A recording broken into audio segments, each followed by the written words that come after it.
Hey, welcome to Taylor's Trick Taking Table. I am very hot. Today was the hottest day on record for where I live. In fact, it was the hottest day on record by 5 degrees Fahrenheit, or Celsius conversion there. It was, in fact, one of the hottest places on the planet today. And I don't have air conditioning, so it has been a very hot day. And what do you do on a very hot day? Well, you cover a very hot trick-taking game.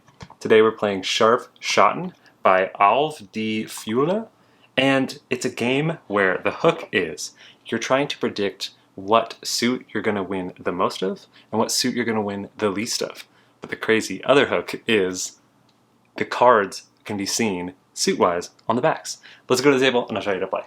Whew! Before I melt into a puddle, and before we go to the table, a couple videos ago, I made a joke about how the German language has very long words in it, and a super nice commenter by the name of the Extreme Saft commented and said that that's because the German language has noun phrases combined. So like card game isn't like cod in space spiel, it's like cod and spiel. I don't know if you say it quicker or anything, but it was a really cool fact. So like in this case, this is a dexterity game.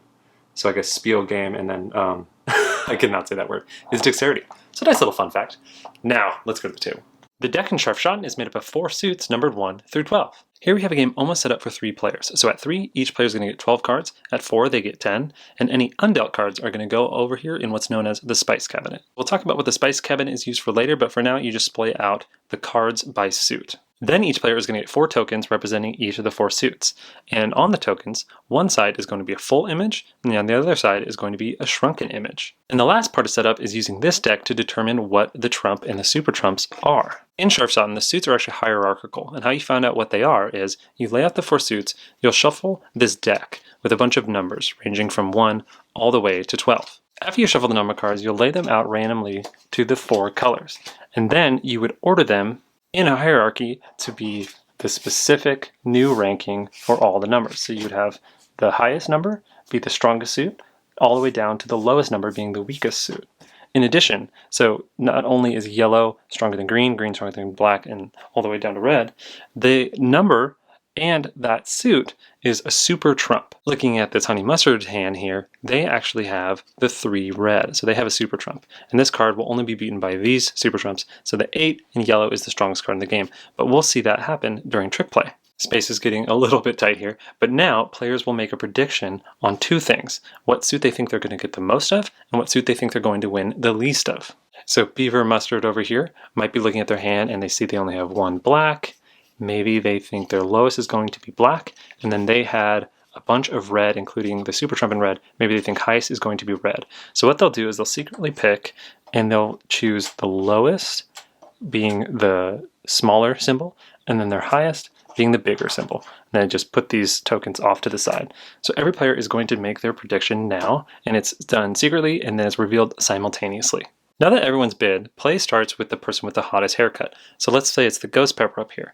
They'll lead to the first trick, and Scharfe Schoten is a must-follow game. So, look at their hand here. They have a lot of yellow. So maybe they really want to make sure to get a ton of yellow. Maybe they'll lead with the 10 mustard here.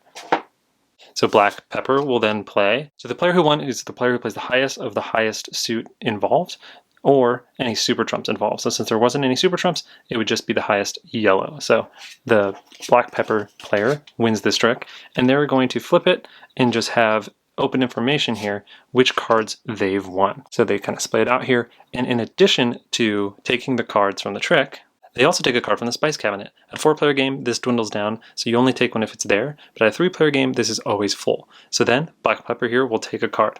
Maybe, since they need the fewest red, they'll just take one of these green here, so at least now it's tied with fewest, because they are pretty sure they're going to get more black. So then they're going to lead to the next trick, and maybe they play their highest black, and then now it goes to mustard here. Black Pepper won that trick, and they took a green from the cabinet, and now they're leading with red. So, as you can see here, Beaver really wants red, so maybe they play their super trump. Coming to Ghost Pepper here, they have to follow suit, and so even if they play this 11, they can't win because this got super trump by the 3. Rewinding back a bit, if they were out of red and led with a yellow, it still wouldn't win because even though yellow is stronger than red, the 3 super trumps it. Again, though, any higher super trump would win. So if they played that 8 yellow, they would win the trick. Trick play continues like this for the rest of the 12 tricks, then it goes to final scoring. So let's jump ahead now. Here we are at the end with some good examples of different ways that endgame scoring can happen. So looking at black pepper here, they wanted black to be their most suit. And as you can tell, they got it. So if you get it and it's not a tie with another suit, like they didn't have one more green for 4 green, they would get 5 points. If it was tied for the most, kind of like Ghost Pepper did, where they got equal amount of yellow and red, you only get 3 points. Then you check the fewest. So they only got 1 red, which means they also got the fewest. So that is also 5 more points. If they tied, like over here, Mustard Beaver, they got 0 black, but also 0 yellow, they would only get 3 points for getting their lowest, but then 5 for getting their highest. In addition to possible highest and lowest points, if you hit them both, including ties, then you actually get the difference in points as well. So in black pepper here, they got 1 red, but they got 4 black, so that's 3 extra points. Then you would play rounds equal to the number of players, and after that, whoever's highest score wins. So that is Scharfe Schoten. It got so hot that I had to change shirts, but at least it's thematic. It got crazy hot, but let's just push all that out of here and talk about the final thoughts here for Scharfe Schoten, which is just a lovely, lovely game. And it starts off just immediately puzzly, immediately crunchy. After setup, you just get all the trumps and the super trumps and then the spice cabinet, then your own hand, and then you're looking out and you're seeing all the suits of everyone else's hand. And that bid, that initial bid, you just have so much information that the game kicks off just like a rocket right out of the gate. You're immediately, especially as it's being dealt, which I love, as the game's being set up, you're thinking about what your bid's going to be. And I do love games where during setup you can start thinking, and this game just has that in spades. And it's really cool that you can take this information and not make too harsh of a bid. The fact that it isn't like, I'm going to take 7 tricks, or I'm going to take 3 in red and 2 in green, or whatever. It's just most and least, gives you this flexibility during the trick play, especially when you're taking from the spice cabinet, to still be able to hit it, even if maybe, 2 or 3 tricks don't quite go your way. I was talking with some folks about the idea of what makes a good intro trick taker. We've kind of settled on the idea that bidding in an intro trick taker, when players are already, new players, are already trying to learn the idea of what's a trick and following suit and trump, it might be a little too much, especially because not only are you learning another mechanism, but you're also trying to evaluate your hand, and I think that's pretty tough for intro players. So I'm wondering if y'all agree, what would be a good intro trick taker? The bidding in here, it's very straightforward. You have a lot of information. I think it goes super smoothly. It's pretty forgiving. And I do wonder if this is probably one of the better ones. I was also debating on the idea of whether bidding games where you find your bid, kind of like the ones we've covered in the past, if that is also a great way for beginners to learn about bidding. But this one I think is super clean, so maybe this is a good bidding intro. The production's pretty standard. I think the tokens are great and the backs of the symbols are nice. Some people have noted that the Trump cards don't have the symbols on them, which is bizarre. But I think this game probably has some of my favorite art ever. I mean, where else are you going to find a weightlifting wasabi? My favorite part of this game might be the spice cabinet. I love how it's so different at 3 versus 4, and it gives the game arc just such a great tension. So at 3, every single card in that spice cabinet is going out perfectly. There's not going to be one more or one less. So there's an interesting kind of finality and pace as players are playing, especially when you can tell there's one suit that no one really wants. And so the last few tricks, players really don't want them. So they're trying to cultivate their hand, surprisingly, because they didn't expect that to be the final suit, to be more slough-offs. But sometimes players really need those last cards, so there's a really cool push and pull there. At 4, there's such a great twist to the spice cabinet in that it actually runs out early.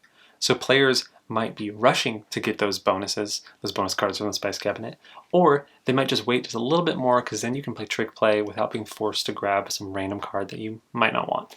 So that's Scharfe Schoten. What a breeze of a game. It's just so easy to teach, so easy to play. The setup is just so much fun. There's really, I can't think of anything really I don't like about this game. I think the only thing I personally am hung up on is I haven't played it enough. I loved my plays of it, but I really haven't been able to dive super deep down. So I imagine this game is going to be a recommended award, but I really want to play it more to give that sense. So maybe like a to-do, or maybe like a future award, so if that exists. But overall, I think if you like predictions or kind of these suits back and forth that sometimes people can line up and you get this tension of two people who are working on the same goal, this is like a no-brainer. This is one of the best in the genre. So thanks so much for watching.